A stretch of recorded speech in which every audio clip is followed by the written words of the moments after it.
मनोभीष्टं स्थापितं येन भूतले स्वयं रूपं कदाम्यहं ददाति स्वपदान्तिकं वन्देऽहं श्रीगुरुः श्रीयुतपदकमलं श्रीगुरून् वैष्णवांश्च श्रीरूपं सागजातं सहगणरघुनाथान्वितं तं सजीवं सावधेतं सावधूतं परिजनसहितं कृष्णचैतन्यदेवं श्रीराधाकृष्णपादान सगणललिता श्रीविशाखान्वितान्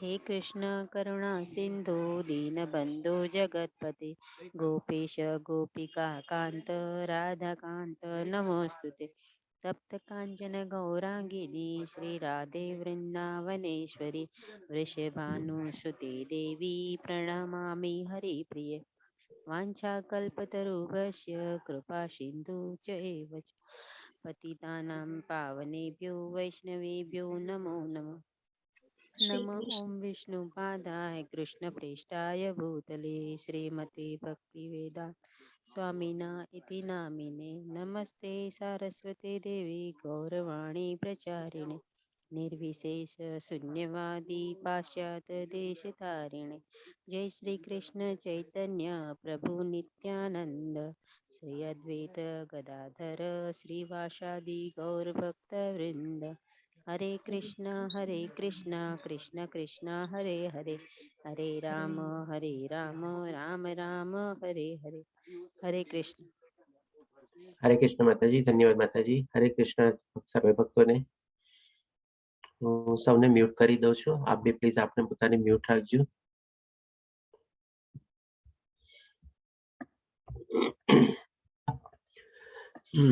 તો ચાલો આપણે આજે શરૂ કરીએ શ્રીમદ ભગવદ ગીતાનું એડવાન્સ લેવલનું ચેપ્ટર નંબર 2।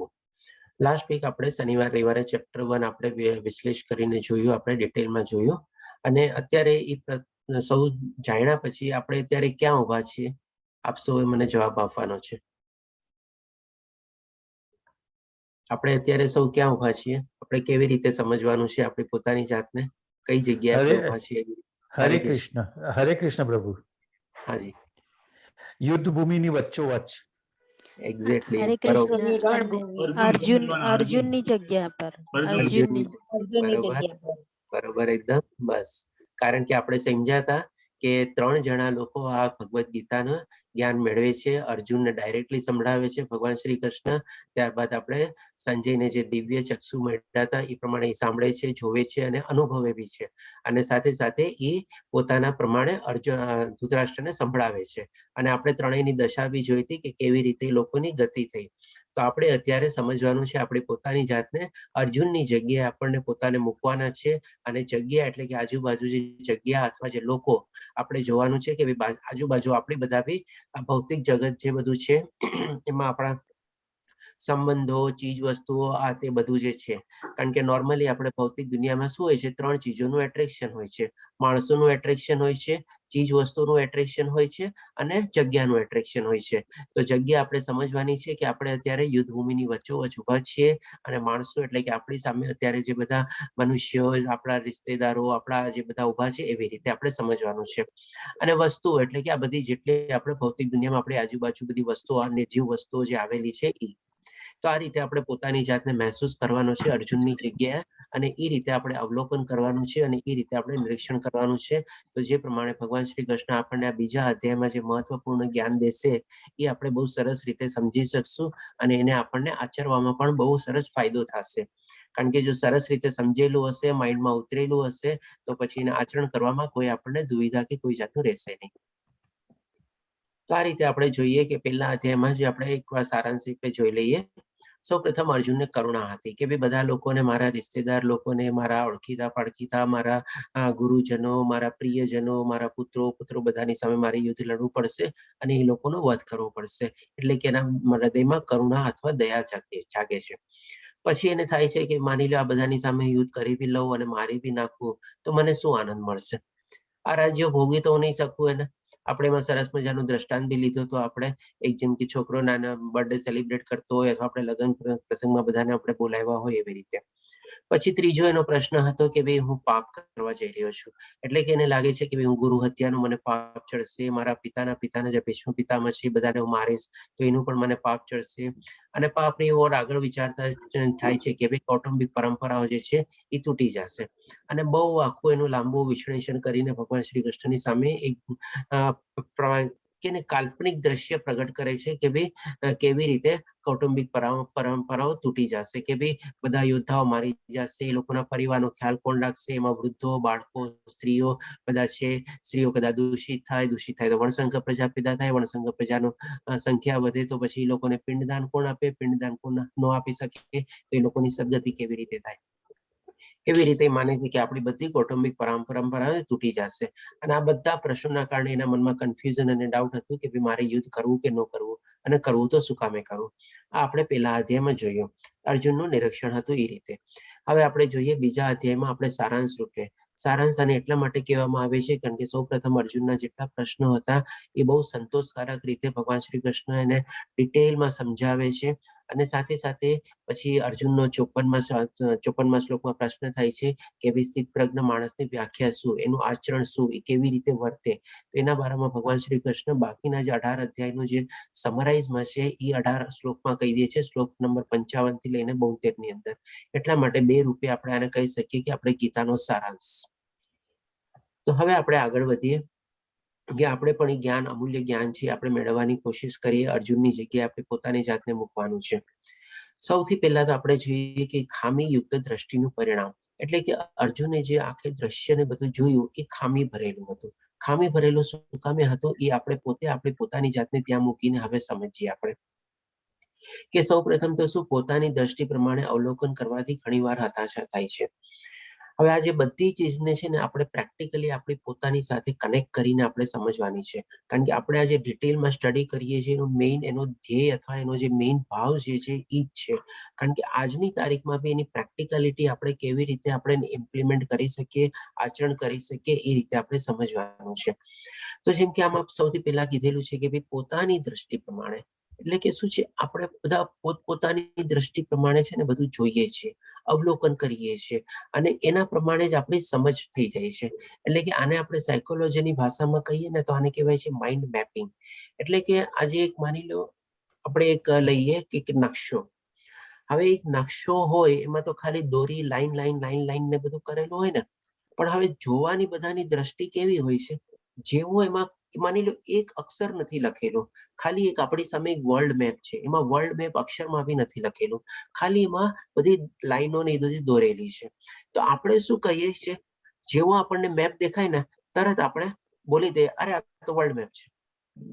ક્યાંથી આવ્યો વર્લ્ડ મેપ આપણા વર્ડમાં શબ્દ? કે ભાઈ આપણી માઇન્ડમાં ઓલરેડી છે ને એક ચીજ ઇન્સ્ટોલ્ડ થઈ ગઈ છે કે ભાઈ આવી ટાઈપનું જ્યારે દેખાય એમાં લખેલું હોય કે ન લખેલું હોય તરત એને બોલી દેવાનું વર્લ્ડ મેપ છે. હવે ભાઈ કોઈએ તો કીધું નથી વર્લ્ડ મેપ છે, માની લો કોઈક એવી રેખા ને બધું એમાં કોન્ટિનેન્ટ ને આ ને તે ને બધું દોરેલું છે, જેને કરેલું છે. હવે એનો માની લો એને પહેલી વાર આવી રીતે દોર્યું, એને પણ આખો વર્લ્ડ મેપ કોઈ દી જોયો નથી ને એ પ્રમાણે કર્યું, તો એ તરત પૂછે ભાઈ તમે કેમ આને કહો છો વર્લ્ડ મેપ? મેં તો વર્લ્ડ મેપ બીજું તમને તો કીધું નથી આને, તો તમે કેમ તરત જેવો મેં તમને દેખાડ્યો તમે તરત કહી દીધું આ તો વર્લ્ડ મેપ છે? એટલે કે આપણા માઇન્ડમાં છે ને બધાની એક એક રૂપરેખા બધી બંધાઈ ગઈ છે, એને કહેવાય છે માઇન્ડ મેપિંગ. એટલે એવી રીતે આપણે જે કાંઈ પણ ચીજ આપણને પહેલી વાર દેખાય, ક્યાંક એના બારામાં જોયેલું હોય, ક્યાંક એના બારામાં સાંભળેલું હોય, અથવા તો કોઈક આપણને આછો અભાવ કેવો કંઈક અનુભવ થયેલો હોય, એટલે તરત આપણા મનમાંથી એ માઇન્ડ મેપમાંથી આપણું કન્ક્લુઝન નીકળી જાય કે આ ચીજ છે, આ ચીજ છે. આપણે ડિટેલમાં એનું જાણતા નથી કે ભાઈ જે માણસ દેખાડે છે એને આપણે પૂછતા બી નથી કે તું મને શું દેખાડવા માંગે છે, કે તે તો મને પૂછ્યું બી નથી કે હું શું જોઉં છું, તો પછી આપણે કેમ તરત એનો જવાબ ને બધું આપી દઈએ છીએ. તો આ રીતે છે ને ઘણીવાર આપણા મનમાં બી આવા દ્રષ્ટિકોણ અને અવલોકન કરવાની બધી છે ને ઓલરેડી માઇન્ડમાં આપણી માહિતી બધી ભરેલી જ હોય છે.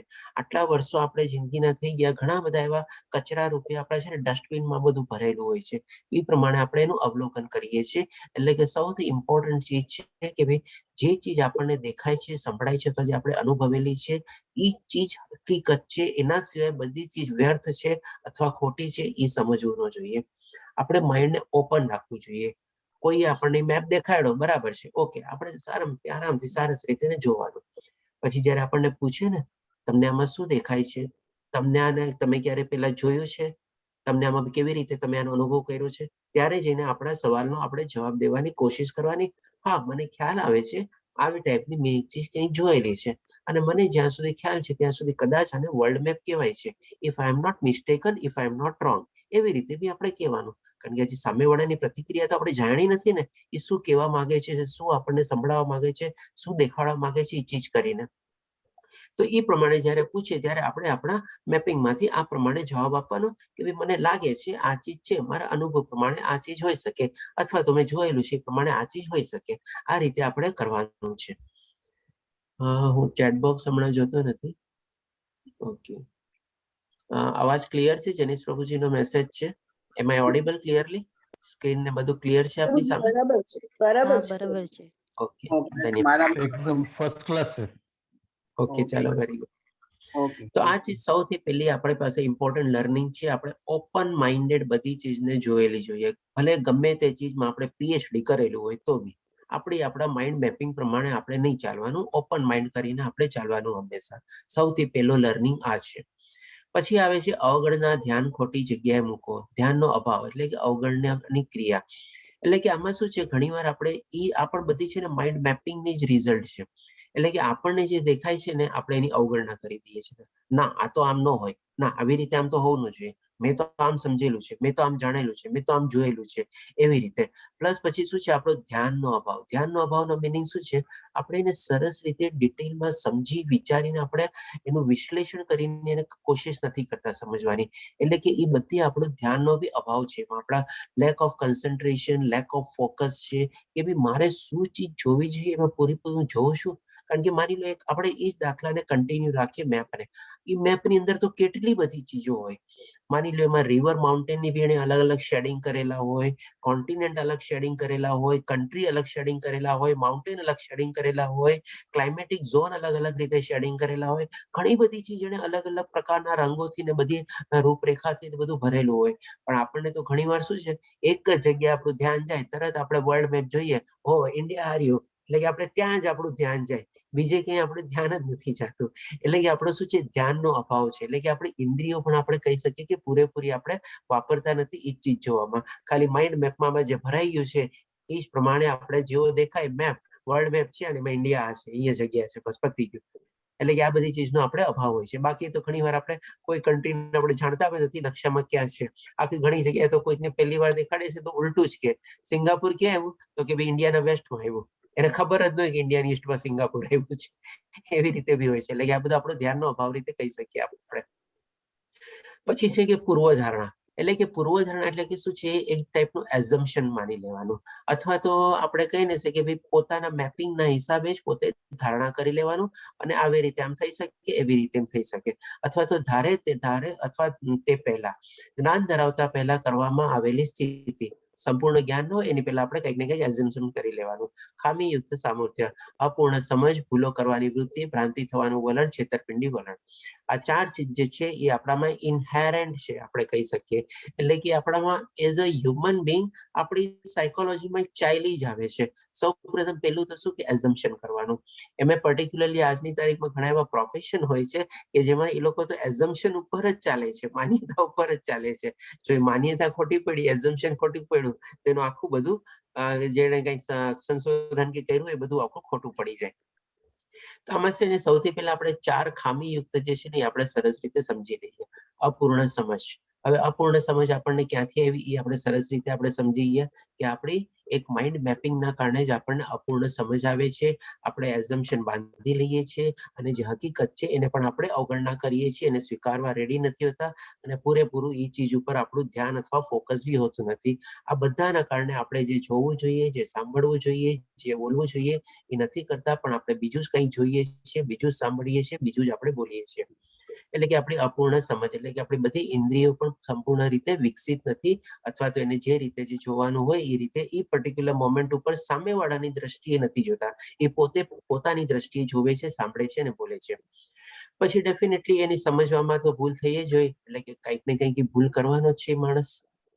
કારણ કે ખોટું સમજ્યું છે, ખોટું જોયું છે અને ખોટું પ્રમાણે સાંભળ્યું છે, તો એ પ્રમાણે એની ભૂલ થાય છે.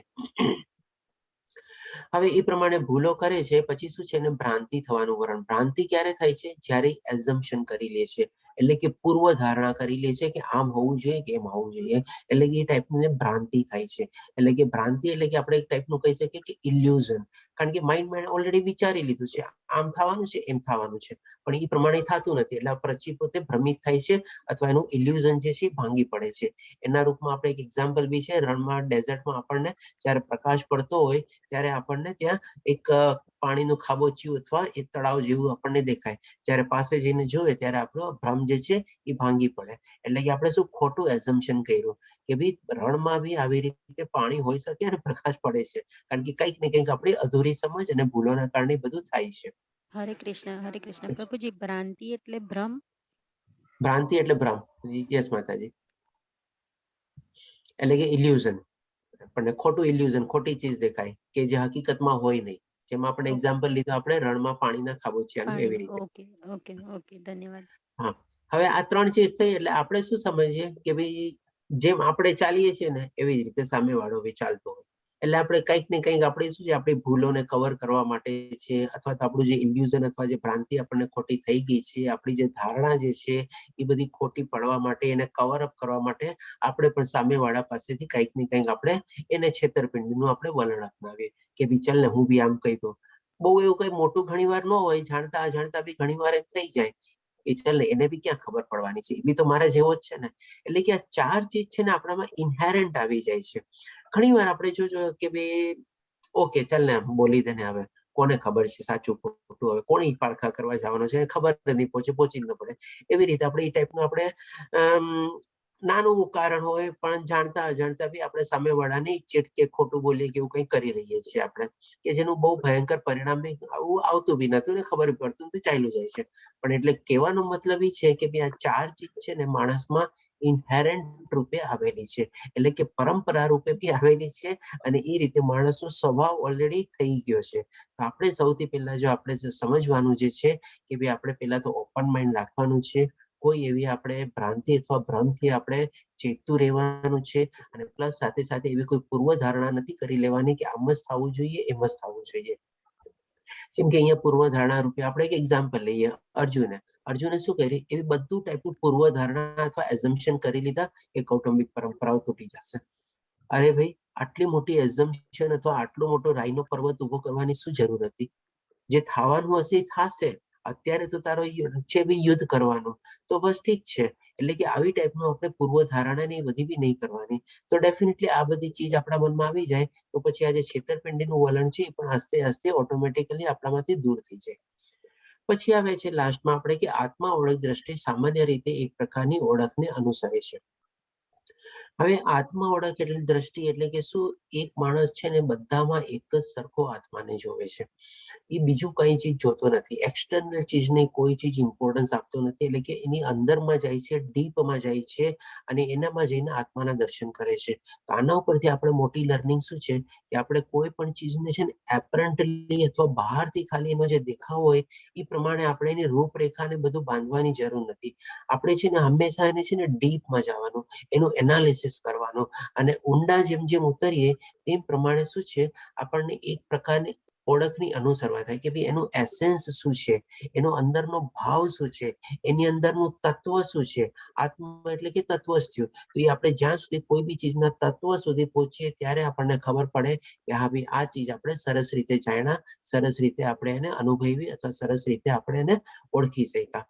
તો આવી રીતે જ્યારે આપણી લાઈફમાં પણ આપણે અનુભવીએ, આપણી લાઈફમાં આપણી જે મેનર ઓફ આપણી જે એક્ટ કરવાની, કર્મ કરવાની જે વૃત્તિ જે છે એ બધાને આ સમજી લઈએ પછી જો આપણે ચેન્જ કરીએ ને તો ઘણી બધી જે પ્રોબ્લેમ્સ ને બધું જે ડિફિકલ્ટીઝ છે ને એ પહેલા જ આપણા પહોંચ્યા પહેલા જ છે ને ત્યાંથી દૂર થઈ જાય. અને કોઈ ડિફિકલ્ટીઝ અથવા પ્રોબ્લેમ્સ માની લો આવ્યા હોય ને તો પણ આપણે એનું ઇઝીલી સોલ્યુશન કાઢી શકીએ. અને લાસ્ટમાં બી શું છે કે ભાઈ માની લો કોઈ પણ પ્રોબ્લેમ ડિફિકલ્ટીમાંથી કોઈ એવું સોલ્યુશન ન બી નીકળ્યું અને થોડું ઘણું એડવર્સ રિઝલ્ટ આપણને મળ્યું બી તો બી આપણે એને સરસ રીતે આપણે એને એબ્ઝોર્બ કરી શકીએ આપણી પોતાની અંદરમાં. ઘણા જ લોકો શું છે એવા કોઈ રિઝલ્ટ આવે તો સ્ટ્રેસ, ટેન્શન, ડિપ્રેશનમાં એમાં તરત ને તરત વયા જતા હોય છે. આ બધી ચીજ જ્યારે આપણામાં સમજણ આવી જાય, ઓળખ આવી જાય અને આ રીતે આપણે જો એને અપનાવીએ તો ડેફિનેટલી આપણી લાઈફ છે ને જે પ્રમાણે અર્જુન ત્યાં એટલો બધો વ્યથિત થઈ ગયો, એટલો બધો મૂંઝવણમાં પડી ગયો, એ આપણે આજની તારીખમાં આપણે થોડું ઘણું આપણે એમાંથી દૂર રહી શકીએ અથવા એને આપણે અવોઇડ કરી શકીએ. સ્લાઇડમાં મેં આપનો સૌથી વધારે સમય લીધો છે કારણ કે આને સમજવી બહુ જરૂરી હતી અને આવી રીતે જો આપણે બધું સમજી લઈએ તો આપણા ઘણા બધા પ્રોબ્લેમ્સ ને બધું આપણે અવોઇડ કરી શકીએ, દૂર કરી શકીએ. આના પછીની બધી જે સ્લાઇડો છે એ થોડી ઘણી રૂટીન બી છે અને આપણે ઓલરેડી ભગવદ્ ગીતાના લેવલ 1 માં આપણે કવર બી કરેલી છે શ્લોક વાઇઝ. તેમ છતાં બી આપણે થોડું ઘણું ડિટેલમાં નહીં પ્રમાણે બી સમજશું. તો પછી જે પ્રમાણે 12મો શ્લોક આવે છે કે ભાઈ એ પ્રમાણે એવું ક્યારેય ન હતું કે જ્યારે હું ન રહ્યો હોઉં કે તું ન રહ્યો હોય અથવા તો આ બધા રાજાઓ ન રહ્યા હોય અને એવું પણ નથી કે ભવિષ્યમાં આપણે બધા નહીં હોઈએ. એટલે કે અહીંયા આ શ્લોક દ્વારા પછી ભગવાન શ્રી કૃષ્ણ અર્જુનને આત્મજ્ઞાન દેવાનું શરૂ કરે છે.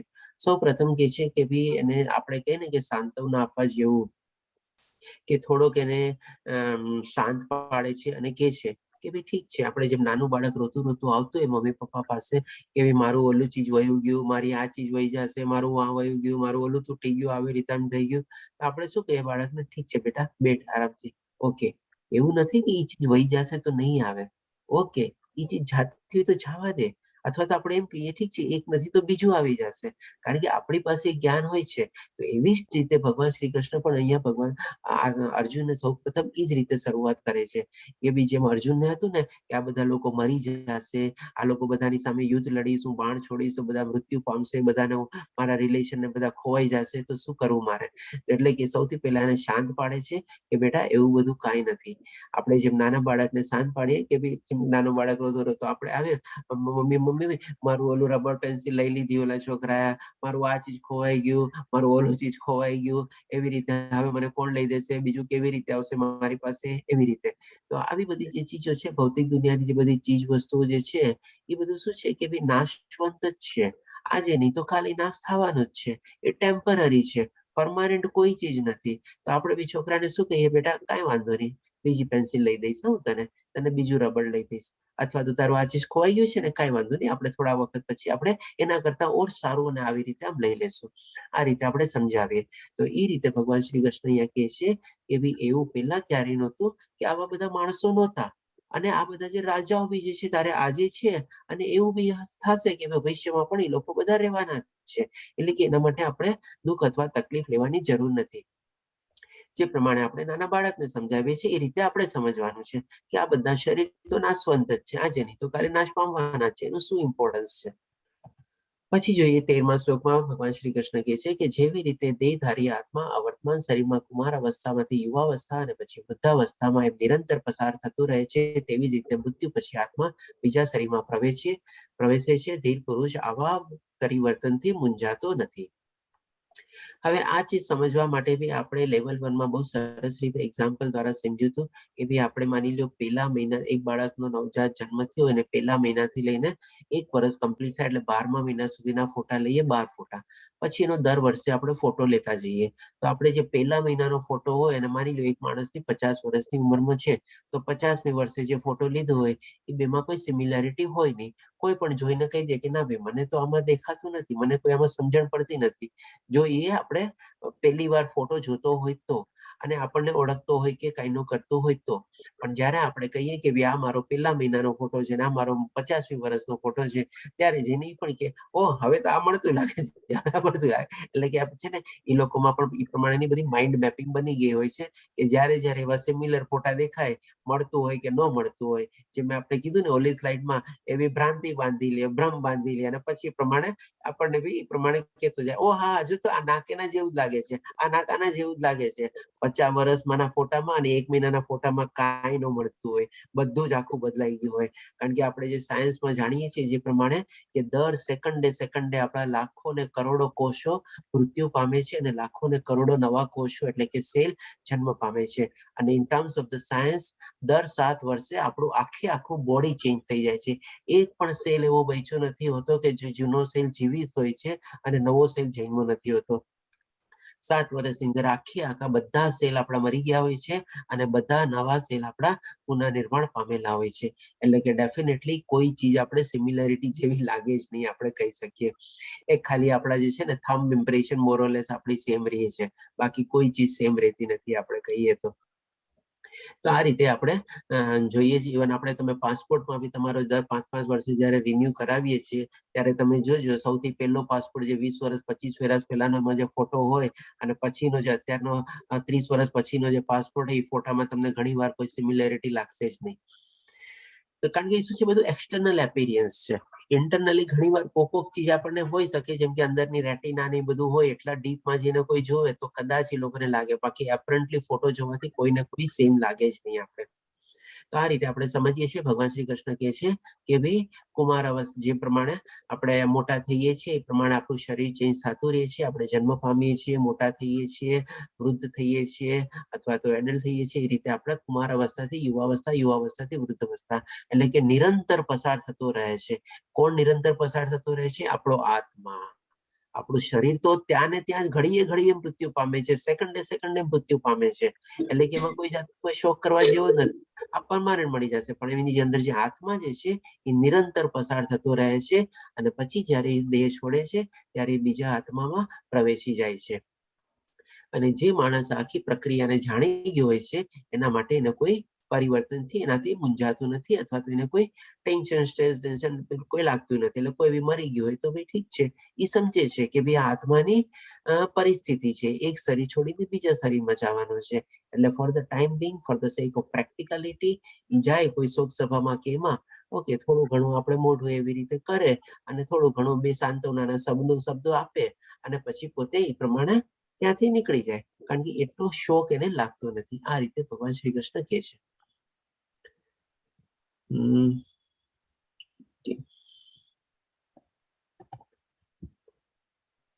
હવે પછી 17મા શ્લોકમાં ભગવાન શ્રી કૃષ્ણ આત્માના બધા કેરેક્ટરિસ્ટિક્સ વર્ણવવાનું શરૂઆત કરે છે.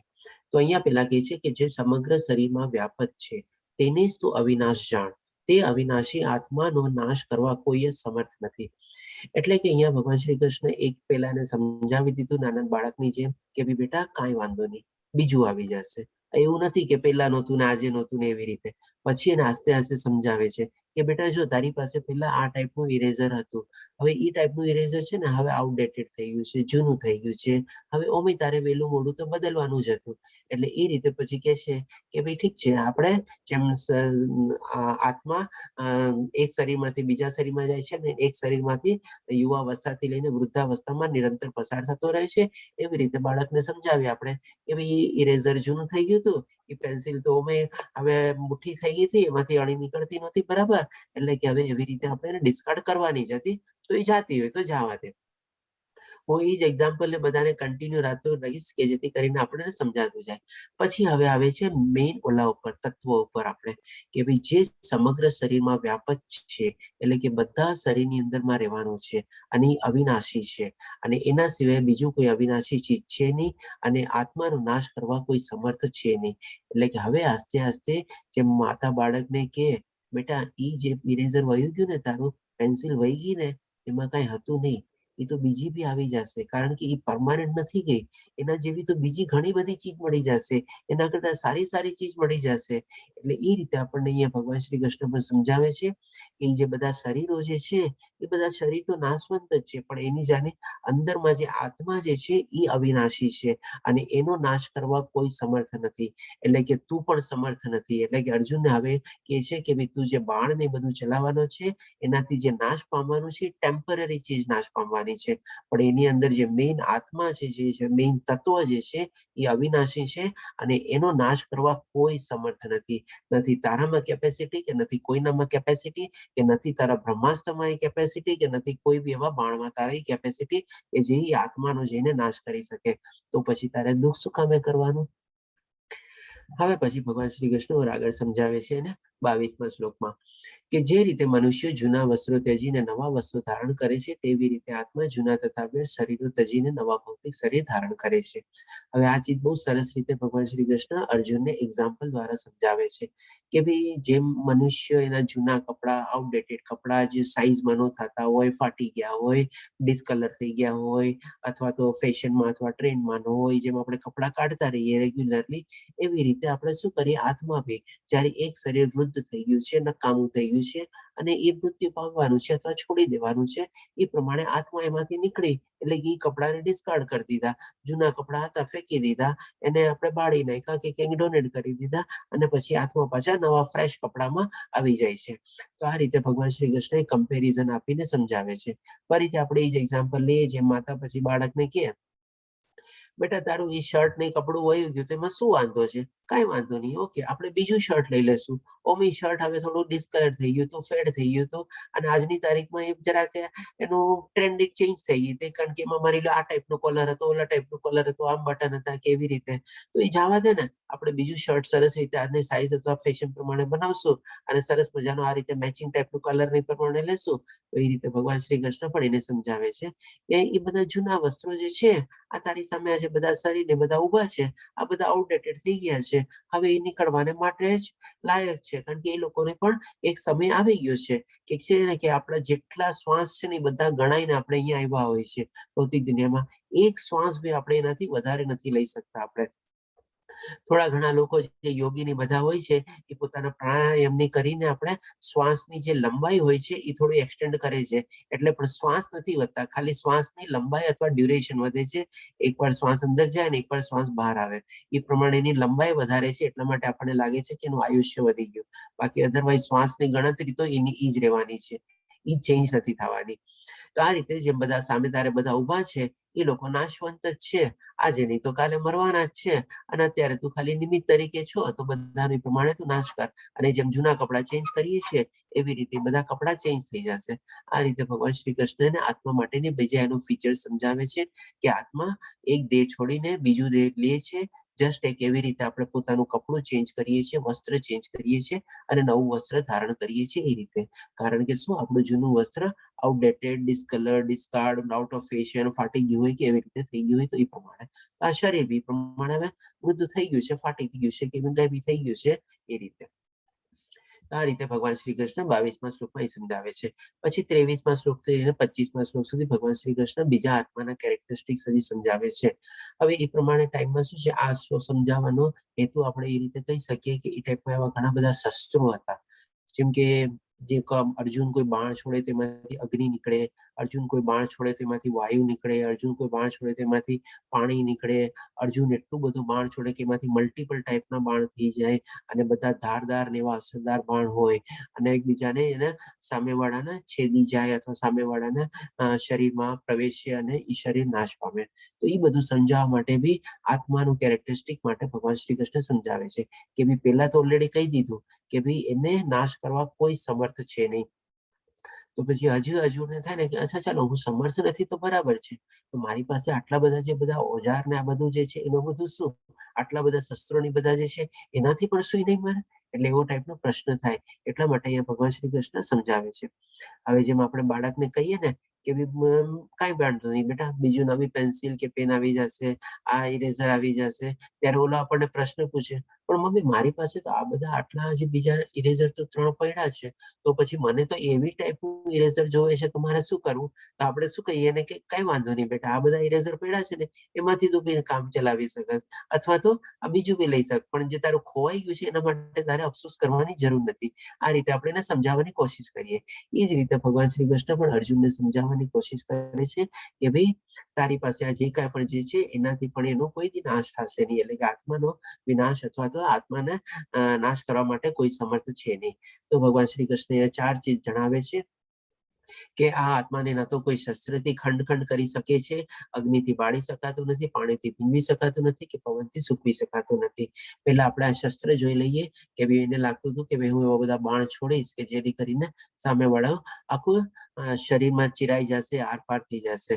એના માટે પણ ભગવાન શ્રી કૃષ્ણ કહે છે કે તારા કોઈ પણ શસ્ત્રથી એને આપણે આત્માને જે છે ને કટ ડિવાઇડેડ ઇન્ટુ પીસીસ કરી, જે નાના નાના ટુકડા કરીએ અથવા એને છેદી જાય, એની આરપાર થઈ જાય, એવું કંઈ થશે નહીં. પછી અગ્નિ માટે એવા અગ્નિ અસ્ત્ર ને એવા બધા બી હતા. એટલે કે તું એવું કોઈ બી બાણ કે કઈ બી ચલાવીશ તો બી એનાથી બળવાનું નથી, કે ભાઈ એને તું બાળી નહીં શકી ચીજને. પછી કે છે કે પાણી, એટલે કે તું એને ભીંજવી બી નહીં શકે. એટલે કે માની લો એવું તો કોઈ શસ્ત્ર ચલાવે કે જેનાથી વર્ષાની અથવા પાણીનો આપણે મોટો ધોધ ને બધું ચડશે તો બી ભીંજાશે બી નહીં. અને હજી એક છે કે પવનથી સૂકવી શકાતું નથી. એટલે કે એવું કોઈ પવન વાળો વેગ વાળું બાણ ચડાવ્યું તો બી એને પેલા તે ભીંજવું કે ન ભીંજાણું, પછી સુકવવાની કોશિશ કરી, માની લો આગ લાગી ગઈ તો એને પવનથી બુઝાવવાની કોશિશ કર્યું, એવું કાંઈ નથી થવાનું. આ રીતે ભગવાન શ્રી કૃષ્ણ કહે છે. આને આપણે ઓર થોડુંક એડવાન્સ સ્ટેજમાં સમજવું હોય તો આપણે એમ બી સમજી શકીએ છીએ કે ભાઈ આત્માનો કોઈ મેલ્ટિંગ પોઈન્ટ બી નથી અથવા તો કોઈ ફ્રીઝિંગ પોઈન્ટ બી નથી. જેમાં આપણે અહીંયા આગ ગમે તેટલી આપણે સૂરજ પાસે બી લઈને જાવ તો બી આત્મા મેલ્ટ ન થાય, એટલે કે પીળે નહીં. અને ગમે તેટલી આપણે એને હવા કે ઓલામાં ઠંડી ઓલામાં લઈને જાવ તો એ ફ્રીઝ ન થઈ શકે. ઘણા લોકો એમ વિચારે કે પીઠી ચાર શરીરમાંથી હવે મૃત્યુ પામ્યો છે, એમાંથી ચાલો આત્મા કાઢી લો અને એને ફ્રીઝમાં રાખી દો, ડીપ ફ્રીઝમાં રાખી દો. જેમ આજકાલ બધી એવી નવી નવી ટેકનોલોજી બધી નીકળી છે ને એ પ્રમાણે, તો એનો મેલ્ટિંગ પોઈન્ટ બી કોઈ નથી અને ફ્રીઝિંગ પોઈન્ટ બી કોઈ ચીજ એવો છે નહીં એનો. આ રીતે આપણે લઈ શકીએ બીજા એના કેરેક્ટરિસ્ટિક્સ. પછી 29મા શ્લોકમાં કહે છે ભગવાન શ્રી કૃષ્ણ કે કેટલાક આત્માને આશ્ચર્યની દ્રષ્ટિએ જુએ છે. હવે આ ચીજ બધું સમજાવ્યા પછી છે ને અર્જુનને આમ આશ્ચર્ય જેવું થાય ને, અરે વાહ, એવી કઈ ચીજ છે કે જેને કોઈ નાશ ન પામી શકે, એને કોઈ હું પણ સમર્થ નથી અથવા કોઈ સમર્થ નથી, એને કોઈ બાળી ન શકે, કોઈ ભીંજવી ન શકે, કોઈ સૂકવી ન શકે, કોઈ છેદી ન શકે, આવી કઈ ચીજ છે, કેવી ચીજ છે? એટલે કે સરપ્રાઈઝ થાય. હવે જેમ આપણે બાળકને કહીએ ને, કાંઈ વાંધો નહીં બેટા, આ એક ઇરેઝર ગયું ને, તને ખબર છે આજે આવી ટાઈપનું નવું ઇરેઝર નીકળ્યું છે, આવી ટાઈપની નવી પેન્સિલ નીકળી છે કે જે 2 in 1 છે, ડબલ છે, 2-3 કલર એમાં હોય છે, એક જ પેનની અંદર તને પેન્સિલ મળી જશે. એટલે એનો છોકરો આપણને પૂછે, હે મમ્મી એવી ટાઈપની પેન્સિલ છે શું? અથવા તો પછી આપણે રબરમાં ઇરેઝરમાં લે, તને ખબર છે આજકાલ ટેડી બિયર વાળું આવું ઇરેઝર છે, હું તને એવું લઈ દઈશ. એટલે તરત બાળકો છે, એ મમ્મી એવી ટાઈપનું ઇરેઝર છે શું? એટલે કે આપણને આશ્ચર્યચકિત થાય. એટલે પછી ભગવાન શ્રી કૃષ્ણ આશ્ચર્યના માટે કહે છે કે કેટલાક આત્માને આશ્ચર્યની દ્રષ્ટિ જોવે છે. એટલે કે હે, આવો આત્મા છે, એને કોઈ છેદી ન શકે, કોઈ ભીંજવી ન શકે, કોઈ સૂકવી ન શકે, કોઈ બાળી ન શકે. અરે વાહ, એને કોઈ નાશ બી ન કરી શકે. વાહ. પછી શું છે, બીજા કેટલાક 4 પ્રકારના માણસો એમ બતાવે છે. કેટલાક તેને આશ્ચર્યજનક તરીકે વર્ણવે છે.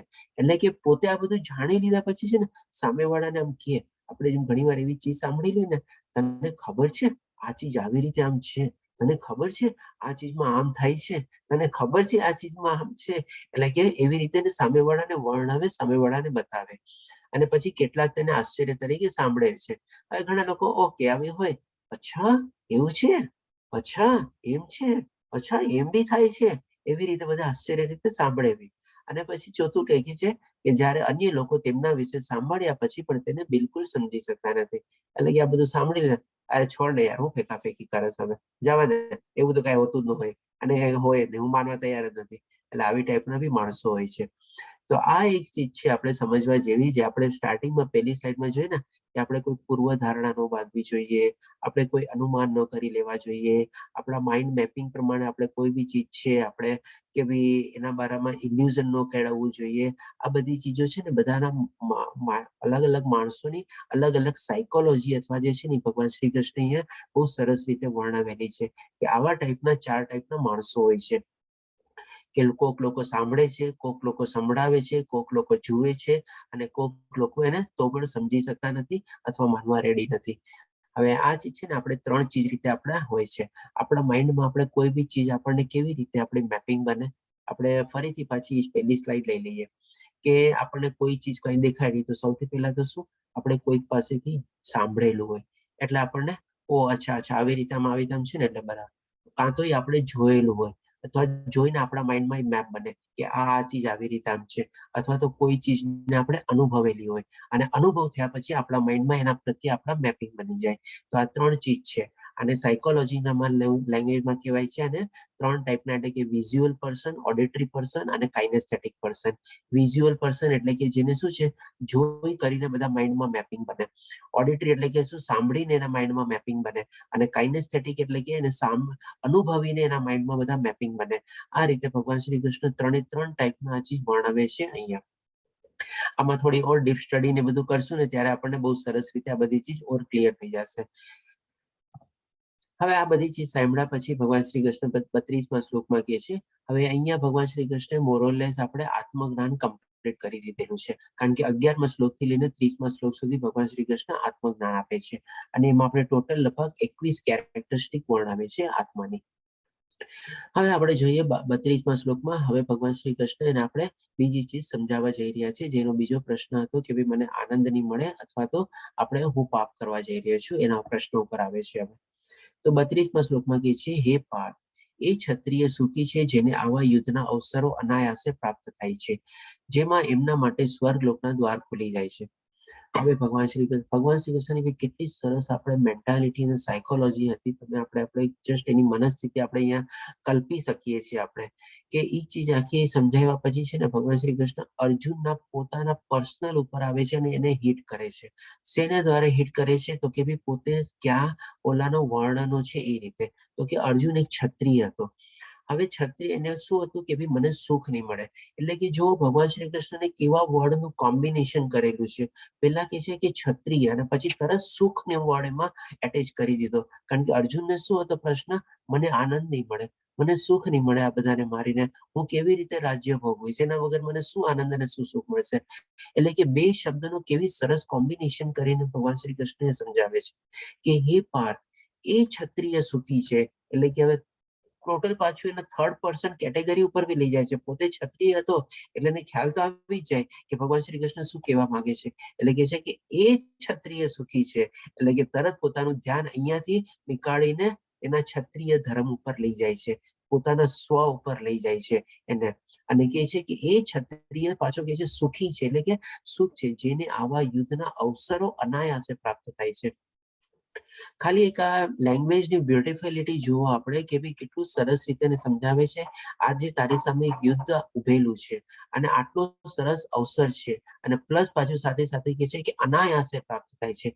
એટલે કે આવા લકી માણસો, આવા ફોર્ચ્યુનેટ માણસોની પણ ક્ષત્રિય તરીકે ભાગ્યે જ એવા માણસો હોય કે જેની સામે આવું મહાયુદ્ધ આવીને ઊભું હોય. હવે આજે આપણે એક આમાં એક્ઝામ્પલ લઈએ કે માની લો એક છોકરો જે છે બહુ સરસ મજાનો ભણવામાં એમાં હોશિયાર છે, અને એકદમ suddenly all of A sudden આપણે ક્લાસમાં ટીચર એનાઉન્સ કરે છે કે આવતીકાલે અથવા આવતી અઠવાડિયે હું તમારા આ સબ્જેક્ટની એક્ઝામ લઈશ અને આ પ્રમાણે તમારી એક્ઝામ થશે. હવે એ સ્ટુડન્ટે બહુ સરસ રીતે વાંચેલું, સમજેલું અને એકદમ એક્સપર્ટ હોય છે, અને એ એકદમ જેમ કે ને તત્પર હોય, અરે વાહ હવે એક્ઝામ થશે, એટલે કે આવો અવસરની હંમેશા રાહ જોતો હોય છે. એવી જ રીતે અર્જુન બી પોતાના યુદ્ધમાં ને બધાના ક્ષત્રિયમાં બહુ મોટી સિદ્ધિ પ્રાપ્ત કરેલી હતી, બહુ પ્રસિદ્ધ હતો અને એટલો મોટો એક્સપર્ટ હતો, બધું જ્ઞાન હતું એને, બધું ગુરુ દ્રોણાચાર્ય પાસેથી, ઇવન આપણે શંકર ભગવાન પાસેથી, પશુપતિ પાસ્ત્ર, ઇન્દ્ર ભગવાન પાસેથી, ગાંડીવ ને બધું એમને મળેલું હતું, બધા દિવ્યાસ્ત્ર ને બધું હતું, એકદમ સજ્જ હતો એકદમ બધી રીતે. તો એ તો આવા અવસરનો રાહ જોવે, જે મને હોશિયાર વિદ્યાર્થી હોય ને એ તો એક્ઝામની રાહ જોઈને અરે વાહ એક્ઝામ, આ મજા આવશે, મને તો બધું જ આવડે છે, સરસ રીતે એક્ઝામ આપીશ અને મને આવી રીતે આમ બેનિફિટ થશે એવી રીતે. એટલે કે એને પોતાની જાતને સુખી બી સમજે છે અને ખુશ સમજે છે. એટલે કે આવો જયારે અવસર આવે ત્યારે ભગવાન શ્રી કૃષ્ણ એના મનમાં કેવું સરસ મજાનું એક્સાઇટમેન્ટ પ્રગટાવે છે. એ જોઈએ આપણે કે ભાઈ આવા યુદ્ધના અવસરની હંમેશા અનાયાસ પ્રાપ્ત માટે રાહ જોઈને બેઠો હોય છે, જેમના માટે સ્વર્ગલોકના દ્વાર ખુલી જાય છે. પછી એનું એન્ડ રિઝલ્ટ બી બતાવે છે કે જે ક્ષત્રિય આવા અવસરનું યાદ જોઈને બેઠો છે અને એ યુદ્ધ લડતા લડતા જો મરી બી ગયો, ઇનડાયરેક્ટલી એ બી કીધું કે જો તો તું હારી બી જશે તો બી તને તારા સ્વર્ગલોકના દ્વાર ખુલી જશે, અને ત્યાં તો સુખ જ સુખ છે. કારણ કે આજે આપણને બધાને એક ચીજ ઈચ્છા હોય છે કે હું સ્વર્ગમાં જાઉં. આ બધું જ્ઞાન મેળવ્યા પછી આપણને ખબર પડી જાય છે કે ભાઈ સ્વર્ગમાં અને અથવા તો કૃષ્ણ લોક અને વૈકુંઠ લોકમાં શું ફરક છે. કારણ કે ત્યાં પહોંચ્યા પછી, સનાતન ધામમાં પહોંચ્યા પછી આપણે પાછા આવવાના નથી, પણ સ્વર્ગ લોકમાં પહોંચ્યા પછી પાછા આપણે અહીંયા જવાનું છે.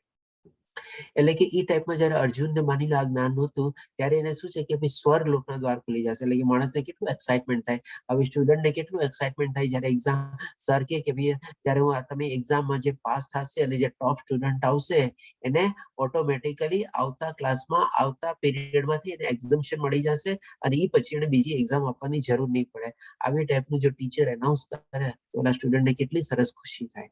પછી હજી ઓર આગળ વધતા કે છે પરંતુ એટલે કે આટલું ટાઈપનું એક્સાઇટમેન્ટ જનરેટ કર્યા પછી હવે જયારે કિંતુ પરંતુ વાળું ભગવાન શ્રી કૃષ્ણ મૂકે છે, જો તું યુદ્ધ કરવાના તારા સ્વધર્મનું આચરણ નહીં કરે. એટલે કે હવે અહીંયા પાછા ભગવાન શ્રી કૃષ્ણ સ્વધર્મ ઉપર આવે છે અને કે છે નહીં કરે તો પોતાના કર્તવ્યની ઉપેક્ષા કરવાના પાપનું ફળ તને અવશ્ય મળશે અને તેની યોદ્ધાની રૂપમાં પણ આપનું યશ ખોઈ દેશો. અહીંયા ભગવાન શ્રી કૃષ્ણ છે ને 3 ચીજ બહુ સરસ રીતે વર્ણવે છે. સૌ પ્રથમ તેને સ્વધર્મ યાદ દેવડાવી દીધો કે તારા સ્વધર્મનું તારે આચરણ કરવું જ છે. કેવી રીતે એને યાદ દેવડાવ્યું? તો કે તું ક્ષત્રિય છો, ક્ષત્રિય રીતે યાદ દેવડાવ્યું. બીજું એને સુખ મળશે એ રીતે યાદ દેવડાવ્યું. ત્રીજું તો તું કર્યું તો તને સ્વર્ગલોક પ્રાપ્ત થશે એ રીતે બી એને યાદ દેવડાવ્યું. એટલે કે 3 ચીજ કરીને એના મનમાં પૂરેપૂરું એક્સાઇટમેન્ટ જનરેટ કરી દીધું.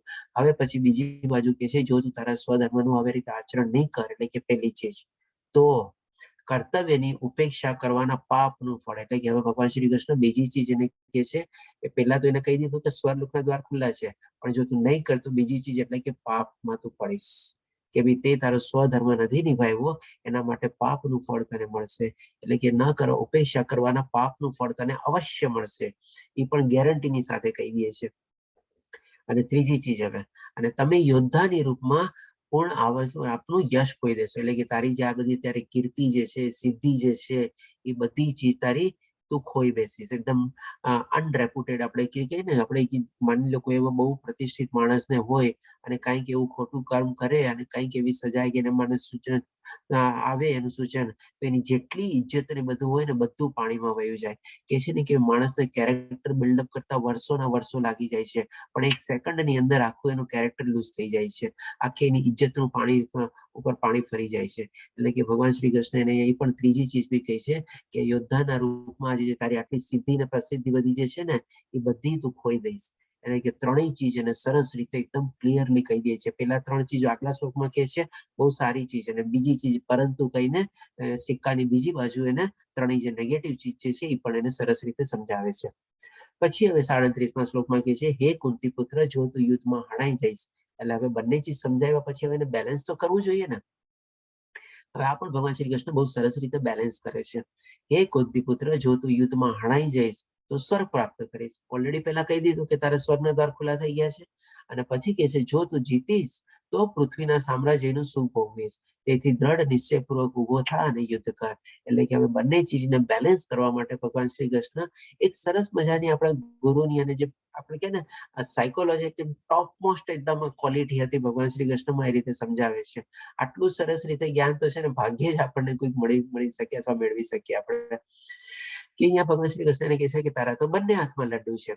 પહેલા એકદમ ભયંકરમાં ભયંકર સ્થિતિ બી એને સમજાવી દીધી જો તે ન કર્યું તો અને એની સમજાવવા પહેલા એકદમ સારું પિક્ચર બી દેખાડી દીધું અને પછી બેલેન્સ રૂપે કે છે કે ભાઈ તારા તો બંને હાથમાં લડ્ડુ છે. કેવી રીતે? તો કે ભાઈ જો તું જીતીશ તો આખા શું સામ્રાજ્ય અને આખી દુનિયા ઉપર તું રાજ કરીશ અને ઇન્દ્રપ્રસ્થ ખાંડવપ્રસ્થ હસ્તિનાપુર બધું જ મળી જવાનું છે. અને જો તું હારીશ તો તું તારા સ્વધર્મ નિભાવતા હારીશ તો જેમ મેં પહેલા કીધું એ તારા માટે સ્વર્ગલોકના દ્વાર તો ખુલ્લા જ છે તો તું અથવા તો સ્વર્ગલોકમાં જઈશ. એટલે કે તારે તો જીત અને હાર બંને હાથમાં તારા હાથમાં તો લડ્ડુ છે તો પછી આમાં તને દુઃખનું કારણ જ ક્યાં આવ્યું? એટલે કે એના પ્રશ્નો ઉપર પાછા આવી જાય છે કે ભાઈ મને આનંદ કેવી રીતે મળશે, મને સુખ કેવી રીતે મળશે? એટલે કે સરસ રીતે પેલા સમજાવ્યું કે ક્ષત્રિય તરીકે સાચું સુખ તો યુદ્ધ લડવામાં છે. પછી દુઃખ બતાવ્યું કે જો દુઃખનું કારણ શું? તો કે જો તું યુદ્ધ નહીં લડ તો પાપ કરીશ અને તારી બધી ઇજ્જત ને બધી વહી જશે. તો એ સૌથી મોટું ક્ષત્રિય માટે એનાથી મોટું દુઃખનું કારણ કોઈ ન શકે. બરાબર મરવા બરાબર કહી શકીએ આપણે. અને આ રીતે બંને સમજાવ્યા પછી સરસ રીતે બેલેન્સિંગ કરીને કે છે કે ભાઈ તારા તો બંને હાથમાં લડ્ડુ છે એટલે કે તું ઉભો થા અને યુદ્ધ કર. આ સમજાવ્યા પછી હવે આપણે જોઈએ આની બધી આપણે થોડુંક એનાલિસિસ કરી લઈએ. એટલે કે સભાન સ્વભાવ શુદ્ધ તફાવત બતાવે છે. હવે જયારે માણસને આ બધું ચીજ સમજાય છે ને ત્યારે આપણે સાચું શું, ખોટું શું, મારે શું કરવું જોઈએ, શું ન કરવું જોઈએ, કઈ ચીજ મારે આગળ વધવું જોઈએ, કઈ ચીજમાં મારે પીછેહટ કરવું જોઈએ, એ બધું જ્ઞાન આપણને આવી જાય છે. એટલે કે આપણને અહીંયા સમજાઈ જાય છે કે તમે સુખ કે દુઃખ, હાનિ કે લાભ, વિજય કે પરાજયનો વિચાર કર્યા વગર યુદ્ધ માટે યુદ્ધ કરો. આવું કરવા પર તમને કોઈ પણ પાપ નહીં લાગે. એટલે કે જે રીતે આપણે પોતાનો સ્વધર્મ નિભાવતા હોઈએ તેમાં કોઈ આપણને સામેવાળાને આપણે મારી બી દઈએ તો કોઈ આપણને પાપ નથી લાગવાનું. આપણે આપણો સ્વધર્મ નિભાવ્યો છે. હવે આના પરથી છે ને થોડી ઘણી બીજી લર્નિંગ બી એવી છે. આજે ઘણા લોકોને શું છે, એવી રીતે ગિલ્ટી ફીલ થાય છે કે ભાઈ માની લ્યો મેં ઈ પરિસ્થિતિમાં, આ સ્થિતિમાં આવી રીતે આમ કર્યું ને, એટલે જો આવી રીતે આમ થયું. પાછળથી આપણને ઘણીવાર પસ્તાવો થાય. તો આમાં છે ને આપણે એટલું બધું આપણે ગિલ્ટી ફીલ અથવા એટલો મોટો પસ્તાવો ની કરવાની છે ને જરૂર રહેતી નથી. કારણ કે એ ટાઈમમાં આપણી જે સમજ હતી, આપણું જે જ્ઞાન હતું, આપણને જે પ્રમાણે ઓળખાણ હતી, એ પ્રમાણે આપણે આપણા પ્રમાણે વહેતા છીએ. અને જે થવાનું હતું એ પ્રમાણે થઈ ગયું છે.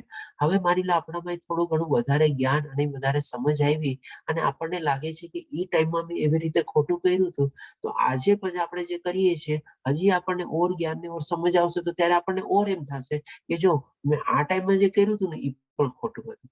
તો આ બધી ચીજ છે ને કન્ટિન્યુઅસલી થવાની જ છે. એમાં કોઈ ચીજ આપણે એમને ચેન્જ નથી કરી શકવાના. એટલા માટે જ કહે છે ને કે આપણે જેટલું થાય એટલું આપણે જ્ઞાન અને બુદ્ધિને વિકસિત કરતું રહેવાનું છે. અને જે આપણે ગિલ્ટી ભાવ જે છે ને, આપણે અથવા તો આપણને પોતાને દોષિત માનીએ છીએ, જે પ્રમાણે અર્જુન જયારે માનતો હતો કે હું આ બધું પાપ કરવા જઈ રહ્યો છું, તો એ બધું એટલું બધું છે ને વિચારવાની જરૂર રહેતી નથી.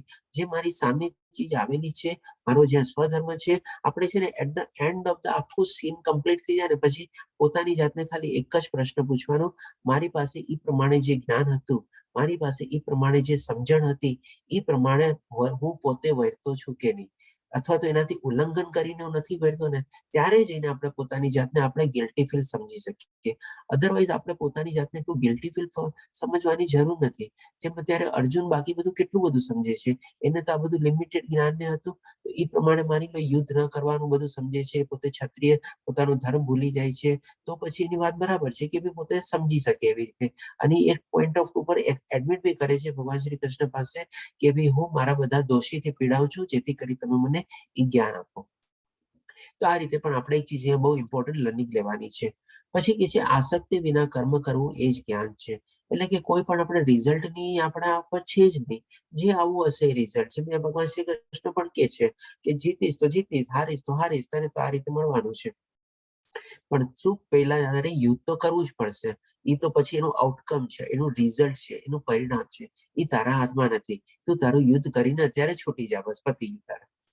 એટલે કે જોડાણ વિના આ સભાન સ્વભાવને નૈષ્કર્મ કર્મયોગ અથવા બુદ્ધિ યોગ કહેવામાં આવે છે.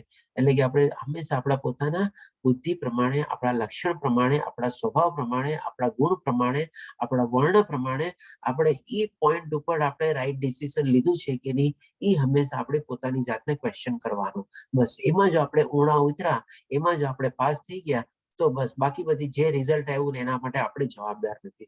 આપણે કોઈ દી પોતાની જાતને એના માટે ગિલ્ટી ફીલ નહીં કરવાનું. જે થઈ ગયું મારા હાથમાં નહોતું, હું મારા પ્રમાણે ત્યારે એક્ટ કર્યો હતો. બસ આપણને છે ને ઘણી વાર એવો આપણને પ્રશ્ન પૂછવામાં આવે, તમારી ત્યારે સમજણ શું હતી, તમે મને એનાલિસિસ કરો. તમે જયારે જે કર્યું ને, તમારી પાસે શું જ્ઞાન હતું મને એનાલિસિસ કરો. તમારી પાસે શું શું અલગ બીજી ટાઈપની તમારે ઓલી કે આપણે કહી શકીએ કે ઓળખ ને બધું હતું, એ તમે મને એનાલિસિસ કરો. હવે એ પ્રમાણે તમે તમારું શું કર્મ કર્યું એ તમે મને કહો. આ બધું જયારે આપણે વિશ્લેષણ કરીને કહીએ ને, ત્યારે સામે વાળો છે ને એના પ્રમાણે આપણને રિઝલ્ટ આપે. ના ભાઈ, તમે જે પ્રમાણે કર્યું ને એ બધું બરોબર હતું, બાકી જે પરિણામ તો તમારા હાથમાં કઈ હતું જ નહીં, એના માટે તમે જવાબદાર નથી. આ રીતે સમજાવે. પછી કોઈ ફળની ઈચ્છા કર્યા વગર કર્મ કેવી રીતે કરી શકીએ છીએ તે મુશ્કેલ છે.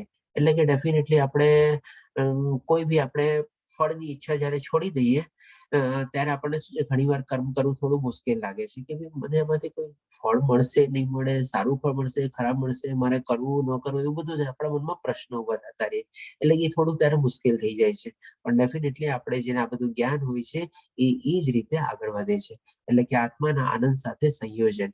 એટલે કે જયારે આપણે એનું આત્મજ્ઞાન મેળવેલું હોય, આત્મજ્ઞાન કેળવેલું હોય, પોતાનો સ્વધર્મ વિશે જાણતો હોય, તો એ રીતે એને કરવું સહેલું બની જાય છે. અને એ રીતે પ્રમાણે એનું સંયોજન એટલે કે પ્લાનિંગ ને બધું કરી શકે છે.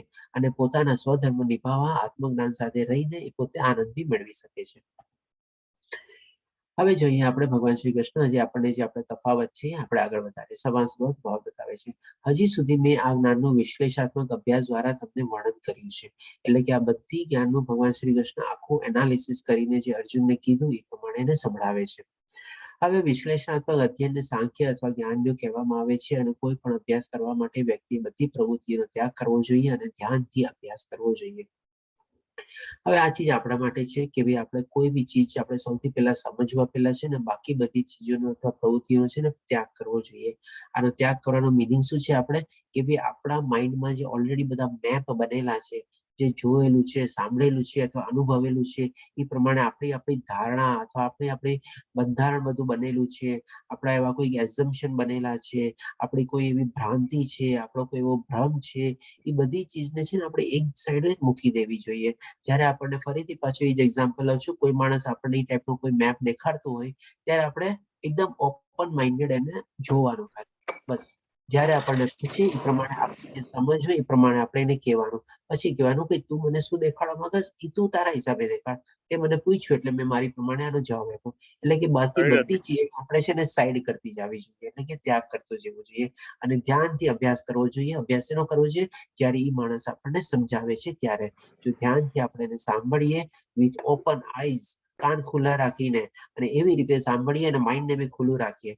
એટલે ઘણી વાર શું છે, હું આવા જ્યારે મોટિવેશનલ વર્કશોપ ને હું લેતો ને ત્યારે છે ને બધાની પાસે એક એક્સરસાઇઝ કરાવતો અને એ એક્સરસાઇઝ છે ને બહુ સરસ આમ ઇન્ટરેસ્ટિંગ એક્સરસાઇઝ હતી, બધા લોકોને બહુ ગમતી અને પર્ટિક્યુલરલી બાળકોને પણ બહુ ગમતી. સાથે સાથે બધાને શું કહું, સૌથી પહેલા ક્લાસ શરૂ થાય ને ત્યારે એક વિચારતો કે ભાઈ આપણે માની લે આખું આ બ્રેઇન છે આપણે, ઠીક છે. હવે આપણે જેમ આપણે બધામાં ઝીપ હોય ને, જેમ બેગ બંધ કરવાની, બેગ ખોલવા કરવાની, એમ માની લો આખી અંદરમાં એક આપણે ઝીપ છે. આપણે એને અરાઉન્ડ આખી ઝીપ લાગેલી છે. એટલે બધાનો એક્સરસાઇઝ કરાવતો કે સૌ પ્રથમ આપણે બધાની પોતપોતાની આખી ઝીપ ખોલવાની છે. એટલે આમ કરીને આખી ઝીપ ખોલો. તમે ઝીપ ખોલી પછી આપણે આના ઢાંકણાને આવી રીતે આમ કરો એટલે કે આપણું ઓપન માઇન્ડ થયું. આપણે એક સાયકોલોજીકલ ચીજ છે, જો આપણે કરીએ ને તો ઘણો ફરક બી પડે છે.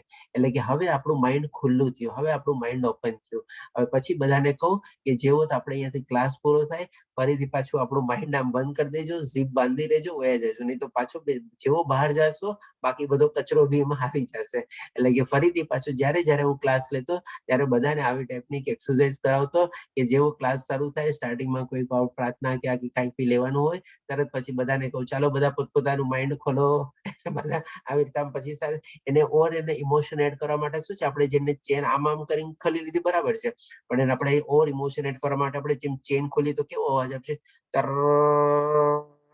એમ કરીને બધાને અવાજ કરતો અને બધા પછી એવી રીતે કરીને ઝીપ ખોલતા અને ઝીપ ખોલીને પોતાનું માઇન્ડ ખોલતા. તો આ રીતે એક સરસ મજાની એક્સરસાઇઝ મને અચાનક એકદમ યાદ આવી ગઈ છે કે ભાઈ ધ્યાનથી અભ્યાસ કરવો જોઈએ એના ઉપરથી. હવે નિષ્કામ ભાવથી કર્મ કરવાનું બતાવી રહ્યો છું. હવે જ્યારે ભગવાન શ્રી કૃષ્ણ હજી થોડાક નેક્સ્ટ સ્ટેજમાં આગળ વધે છે તો અહીંયા આપણે જ્યારે સરસ રીતે બધું ચીજ સમજાય, એકવાર આપણે 11 થી 30 શ્લોકમાં જે સમજાય આપણે સમરાઇઝ કરી લઈએ. કૃષ્ણ જ્ઞાન યોગ સમજાવ્યા અને હવે તે જ જ્ઞાન યોગથી પ્રાપ્તની પ્રક્રિયા સમજાવવાનું શરૂ કરશે. એટલે નિષ્કામ કર્મયોગ દ્વારા હૃદયને શુદ્ધ કરશે.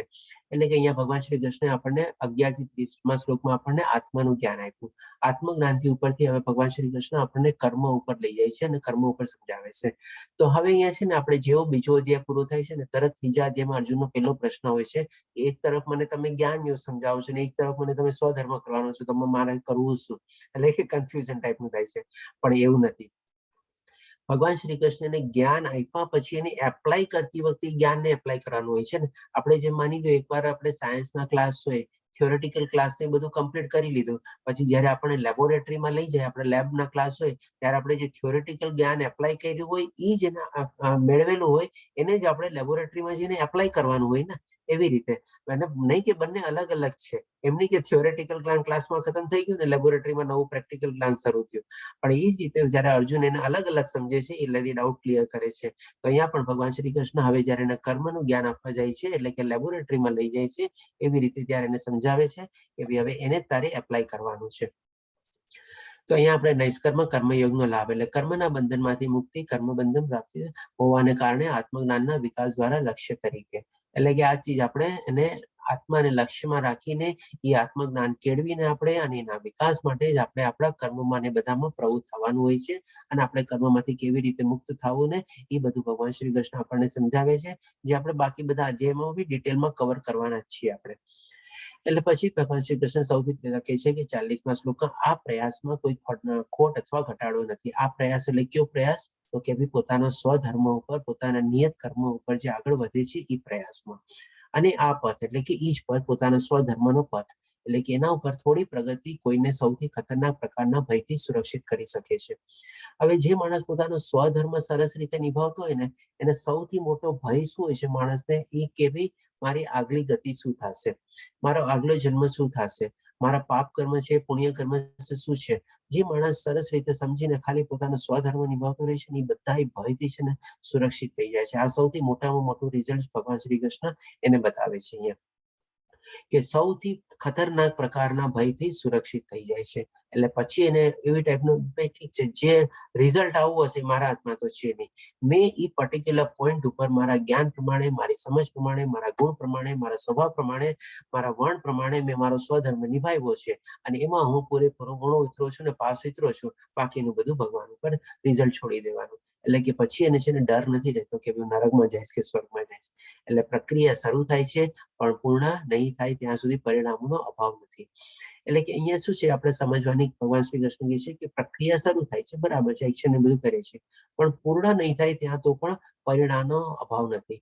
એટલે કે જે માણસ આવી રીતે કામ કરતા કરતા બી માની લો પૂરેપૂરું 100% રિઝલ્ટ ન મેળવી શકે, તો પણ એ પથ ઉપર તો ચાલે છે, પોતાના સ્વધર્મના પથ ઉપર તો ચાલે છે, પણ એ પરિણામ જેને જે કાંઈ પણ આ લેવલ અહીંયા આ જીવમાં મેળવેલું છે, એ પરિણામ પૂરેપૂરું 100% માની લો ન મેળવો. આજે કોઈ એક્ઝામમાં માની લો પાસ કરવાના 50-60% માર્ક્સ હોય અને શરૂઆત કરી અને 30-40% મેળવ્યા, અને પછી કોઈ કારણસર એને ભણવાનું છોડી દેવું પડ્યું, અથવા તો આપણે એને આપણી લાઈફમાં લઈ લઈએ, કોઈ કારણસર આપણે આપણો દેહ છોડવો પડ્યો, એટલે કે 100% એચીવ નથી કર્યા, તો પણ એ આપણે અપૂર્ણ પ્રથા, એટલે કે માની લો એ જે આપણે છોડી દીધું, માની લો 40%માં આપણે છોડી દીધું, અપૂર્ણ પ્રથા માટે નકારાત્મક પરિણામો કોઈ નથી. એટલે કે સૌથી પહેલા તો આપણે એનું નેગેટિવ રિઝલ્ટ કોઈ નથી મળતું, એમને કે તમે ફેલ. પછી આગલા જન્મમાં ફરીથી પાછી આપણી જે આધ્યાત્મિક જર્ની જે છે એ ત્યાંથી શરૂ થાય છે. એમને કે આપણે 40% બી વયા ગયા, એ રીતે બી નાશ પામતા નથી. એટલે કે કોઈ જાતનું કોઈ ખોટ બી નથી, અડધું પરિણામ એટલે કરીએ તો આપણે પાસ ફેલ બી નથી થવાના. ડેફિનેટલી આપણી જર્ની આગલા જન્મમાંથી ત્યાંથી જ આગળ વધવાની છે. આ રીતે ભગવાન શ્રી કૃષ્ણ સમજાવે છે.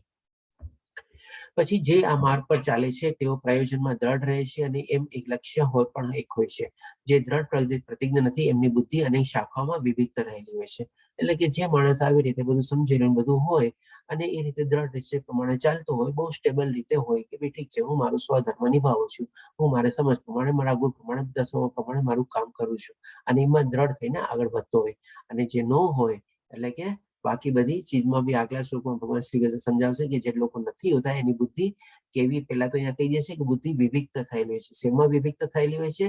એ હવે 44મા શ્લોકમાં કહે છે, જે લોકો ઇન્દ્રિય ભોગ તથા ભૌતિક ઐશ્વર્યના પ્રતિ આધ્યાત્મિક આસક્ત હોવાથી એવી વસ્તુથી મોહગ્રસ્ત થઈ જાય છે કે એમના મનમાં ભગવાનના પ્રતિ ભક્તિનો દ્રઢ નિશ્ચય નથી હોતો. એટલે કે એની વિવિક્ત બુદ્ધિ ક્યાં ભટકેલી છે?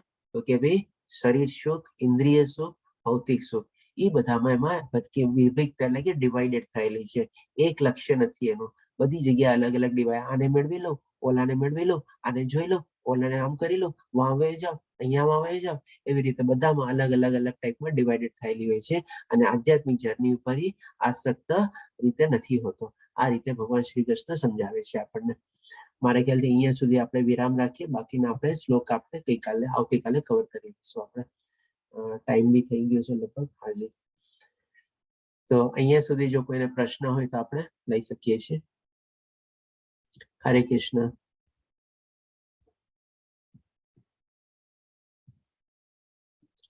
પૂનમ માતાજી, હરે કૃષ્ણ માતાજી. હરે કૃષ્ણ પ્રભુજી. હરે કૃષ્ણ પ્રભુજી. કોઈ પ્રશ્ન? આમાં જે સ્વર્ગની વાત કરે છે કે તું તારો ધર્મ નિભાવશે, તું સ્વર્ગની પ્રાપ્તિ કરશે, તો આપણા બધા સ્વર્ગની ઉપર પણ એક લોક છે ને એકચ્યુઅલી, ગોલોક. આપનો અવાજ કપાય છે જરા, શું કીધું તમે આગળ? આમાં જે એમ કહે છે કૃષ્ણજી કે અર્જુનને કે જો તું તારો સધર્મ નિભાવશે ને હમ. એમાં જો તું મૃત્યુ પણ પામે તો તને સ્વર્ગની પ્રાપ્તિ થશે. બરાબર. તો મારે એમ કેવું છે કે સ્વર્ગની ઉપર પણ એક લોક છે ને, ગોલોકધામ, વૃંદાવન. સ્વર્ગની અંદર પાછો તમારો અવાજ કપાઈ જાય છે ત્યાં. સ્વર્ગની અંદર પછી શું આગળ શું બોલ્યા તમે? સ્વર્ગની ઉપર, હા સ્વર્ગની ઉપર પણ એક ધામ છે ને, ગોલોકધામ, હા વૃંદાવન ધામ. બરાબર. હા હા. હા, તો પછી કૃષ્ણજી એને આમ કેમ નહીં કીધું કે ભાઈ તારા માટે આ છે એકચ્યુઅલી સ્વર્ગલોક કેમ જણાવ્યું? હા, એ મેં તમને ત્યારે આપણે સમજાવતા હતા ત્યારે બી મેં ક્લિયર કરેલું હતું કે આજે શું છે, ઘણા લોકોને એમ થાય છે કે ભાઈ આપણે સ્વર્ગ પ્રાપ્ત કરવું. ઘણા લોકોને હજી સુધી પોતાનું જે જ્ઞાન જે છે લિમિટેડ છે ત્યાં સુધી કે આગળ ઉપર જે કૃષ્ણલોક અને વૈકુંઠલોક બી છે જેને હા. સનાતન ધામ કહેવાય છે. અને ત્યાં પહોંચ્યા પછી ભગવાન શ્રી કૃષ્ણ આપણને પોતાને કહે છે આ ભગવાન અધ્યાયમાં કે ભાઈ ત્યાં પહોંચ્યા પછી ફરીથી કોઈ પાછું આવતું નથી. અને જે લોકો સ્વર્ગલોકમાં જાય છે, સ્વર્ગલોક બી આપણે અલગ અલગ, આપણે જેમ ટોટલ 14 લોક છે. આપણે જે અત્યારનો લોક છે આપણે મિડલમાં 7મા એટલે કે મૃત્યુલોક છે. આની ઉપરમાં 6 અલગ અલગ સ્વર્ગલોક છે, ઇન્દ્રલોક, દેવલોક, અલગ અલગ દેવી દેવતાઓના લોક. તેને બધાને સ્વર્ગલોક આપણે કહી શકીએ છીએ. એટલે કે ભગવાન શ્રી કૃષ્ણ ત્યારે એને થોડું લિમિટેડ પર્પઝ માટે પણ સમજાવવા માટે કહે છે કે જો તું તારો સ્વધર્મ નિભાવતા નિભાવતા બી મૃત્યુ પામીશ તો તારા માટે સ્વર્ગલોકના દ્વાર ખુલ્લા થઈ જશે. ભગવાન શ્રી કૃષ્ણ એમ નથી કીધું કે તું સ્વર્ગલોક જ જાય, ખાલી એમ કે છે કે ઉચ્ચતર લોકના દ્વાર ખુલ્લા થઈ જાય. કારણ કે સ્વર્ગલોકની બધા શું છે, આપણે મૃત્યુલોકથી બધા ઉચ્ચતર લોક છે. હવે એ બધા દ્વાર જે ઓપન થતા જાય તો જેમ જેમ એની કર્મની ગતિ હોઈ શકે એને વૈકુંઠલોક, કૃષ્ણલોક બી પામી શકે. આ રીતે ભગવાન શ્રી કૃષ્ણને સમજાવવા માટે એને ઇનિશિયલ સ્ટેજથી કહે છે. કારણ કે હજી શું છે, અર્જુનને પૂરેપૂરું જ્ઞાન મળ્યું નથી. એટલે કે હજી માની લો એ સ્વર્ગ લેવલ સુધી હોય એટલા માટે ભગવાન શ્રી કૃષ્ણને સ્વર્ગના દ્વાર ખુલ્લા થઈ જશે એમ કે. હરે કૃષ્ણ પ્રભુજી. હરે કૃષ્ણ પ્રભુજી.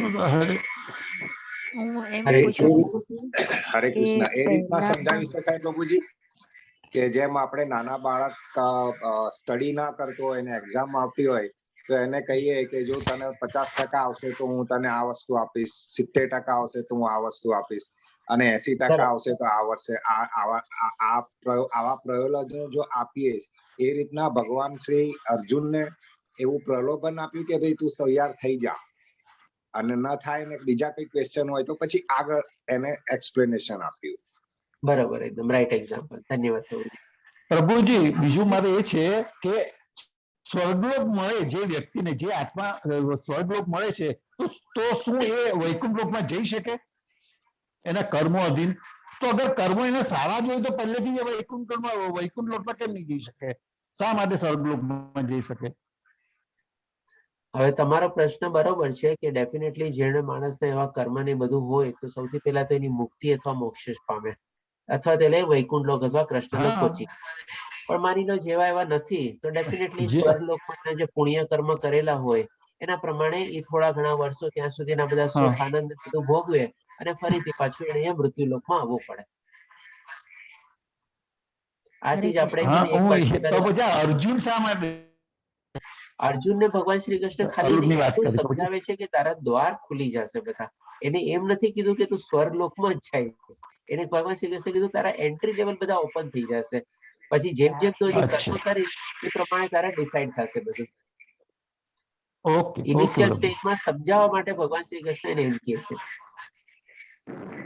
હરે કૃષ્ણ પ્રભુજી. હરે કૃષ્ણ. આપણે 12મા શ્લોકમાં જે કીધું આત્મા શું છે એમાં એમ કીધું છે કે પહેલા પણ હતા, હમણાં પણ છે અને ભવિષ્યમાં પણ પછી નાશ થાય છે. તો હમણાં જે કીધું કર્મના ચક્ર પ્રમાણે આપણે ફરી જન્મ લઈએ છીએ અને જે ભક્તિ કરીને જે ઉચ્ચતર શ્લોકમાં જાય છે કે વૈકુંઠ મળે છે એ લોકો ફરી ધરતી પર નથી આવતા.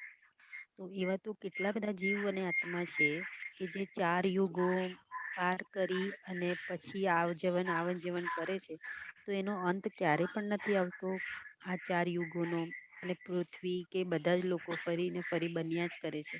તો આત્મા ભગવાનનામાં લીન થાય, વૈકુંઠમાં જયા પછી એવા કેટલા જીવ બચે કે ફરી વાર જન્મ થાય કે ભગવાન પાસે ક્યારે બધા જશે જ નહીં. શું કીધું લાસ્ટમાં? તમે થોડોક અવાજ આવી ગયો. શું તમારો પ્રશ્ન છે?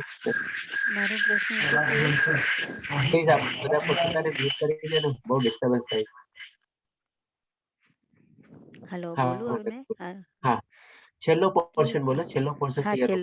છેલ્લો હું બોલું કે બધા જ જો વૈકુંઠ લોકમાં જાય નહીં અને બધા જ ઉચ્ચતર કે નિમ્ન લોકમાં ફરીને ફરી જન્મ લેતા રહે વારાફરતી, તો એ બધાનો અંત નહીં આવે જી ના વૈકુંઠમાં માતાજી. વૈકુંઠમાં જવા જ્યાં માટે? સુધી વૈકુંઠ લોક અથવા કૃષ્ણ લોક સુધી ન પહોંચે, એટલે કે મુક્તિ અને મોક્ષ ન પામે, ત્યાં સુધી ભગવાન શ્રી કૃષ્ણ કીધેલું જ છે આપણને કે કન્ટિન્યુઅસલી આપણે, તમે જોજો લેવલ 1 માં એક સ્લાઇડ બી હતી આપણે, એક રોલર કોસ્ટર જેવી, જેમાં ભગવાન શ્રી કૃષ્ણ કહે છે નિરંતર એને હું આમાં નાખ્યા કરું છું, કાં ઉછલી યોનીમાં કાં નીચલી યોનીમાં, જેમ એટલે કે જન્મ જરા વ્યાધિના ચક્કરમાં એ ફસાયેલા જ રહે છે. હોઈ શકે સારા કર્મ કર્યા હોય, કોઈ કે પુણ્ય લોકમાં ગયા હોય અથવા સ્વર્ગ લોકમાં ગયા હોય, પણ એની પણ વેલિડિટી છે. જ્યાં સુધી એના કર્મનું એને ભોગવવાનું છે, સારા કર્મનું ફળ મેળવવાનું છે, આનંદ અને બધું મેળવવાનું છે, એ મેળવી લીધા ફરીથી પાછું એને નીચે આવવું જ પડે છે. એ પણ ભગવાન શ્રી કૃષ્ણ એક અધ્યાયમાં એક શ્લોકમાં બહુ સરસ રીતે ક્લિયર કરેલું છે. એટલે હું એ જ કહેવા માંગુ છું, ભગવાન આ ચક્ર લેવલ 1 માં આ 3 ડિવિઝનમાં આપણે જોયું હતું મારા ખ્યાલથી, અકર્મ, સકર્મ અને વિકર્મ. ના, એના જે આગળ અધ્યાયમાં છે. પ્રભુજી, એટલે મારે એમ જ કેવું છે કે ભગવાનને આ બધા કામ કરીને ચક્ર ફેરવીને કામ તો વધ્યા જ કરવાનું ને, તો આરામ કરવા માટે આ બધાના ઉદ્ધાર કરીને એમના પાસે જ કેમ નથી રાખતા? એ ક્યારે આવશે એ સમય કે ભગવાનને આ બધું પૂરું થઈ જશે ને ભગવાન શાંતિથી બેસશે? માતાજી, એ તો આપણા કર્મ પર આધારિત છે ને. આમાં શું આપણે કર્મ માતાજી, ખરાબ કરીશું તો આપણે કર્મ નીચે આવવાનું જ છે પાછું. ભગવાનને ના તકલીફ માતાજી, આપણે આપી રહ્યા છે. તમારો પ્રશ્ન સારો છે, પણ આમાં એક ચીજ તમને કહું, આ છે ને આખી ઓટો મેકેનિઝમ પ્રમાણે ચાલે છે. આમાં ભગવાનને બી છે ને કોઈ જાતનું કોઈ એફર્ટ નથી લેવો પડતો, કોઈ જાતની કોઈ મહેનત નથી કરવી પડતી, કે કોઈ જાતનું કોઈ ધ્યાન બી નથી આપવું પડતું. આપણે સમજી લો ને, એક બધું ઓટો મેકેનિઝમ પ્રમાણે કેમ ચાલતું રહેતું હોય, આપણે જે બટન દબાવીએ, સ્વિચ દબાવીએ એટલે કે બધું એના મશીન પ્રમાણે ચાલે, અને પછી કમ્પ્લીટ થયા પછી પાછું આપણે સ્વિચ નહીં બંધ થઈ જાય, એવી રીતે આ બધી આખી પ્રોસેસ ચાલે છે. આમાં ભગવાન શ્રી કૃષ્ણ કોઈ જાતનું કોઈ એફર્ટ કે મહેનત કરવી પડતી નથી એમાં, કારણ કે અને એમની પ્રભુજી આખી તમે સિસ્ટમ બનાવેલી જે છે ને, જે આપણને ભગવાન શ્રી કૃષ્ણ એ પણ આખી ચીજ છે ને થોડી ઘણી 7મા અધ્યાયમાં અને 8મા અધ્યાયમાં છે ને ક્લિયર કરે છે કે આખી મેકેનિઝમ છે ને હું કેવી રીતે ચલાવું છું, એમાં આપણને સમજાય છે. થોડું ઘણું આપણે જો ડીપ સ્ટડી કરીએ અને એનો ગુડ મિનિંગ જાણવાની કોશિશ કરીએ તો એ મેકેનિઝમ ભગવાન શ્રી કૃષ્ણ પોતે જ આપણને સમજાવેલી છે. બરાબર. પ્રભુજી, બીજો એક પ્રશ્ન છે મારો ભૌતિક જગતમાં પ્રેક્ટિકલીનો, કે 13મા અધ્યાયમાં જે કહ્યું કે મરણ થઈ જાય તો એનો શોક નહીં કરવાનો, પણ નહીં થાય. જે માણસને જ્ઞાન આવી જાય છે એ લોકોને મૃત્યુનો શોક નથી હોતો. હવે આપણે કોઈના ત્યાં આવી રીતે ગયા હોય તો આપણને તો રડવું ન આવે કે તકલીફ ન થાય કે આપણે આ જ્ઞાન લઈ લીધું એટલે આપણને સુખ દુઃખ બેનો અનુભવ ત્યારે ન થાય, પણ એમના ઘરના મેમ્બર લોકોને ગુરુનાથ પ્રભુજી, આપણે જરા મ્યુટ રાખજો ને.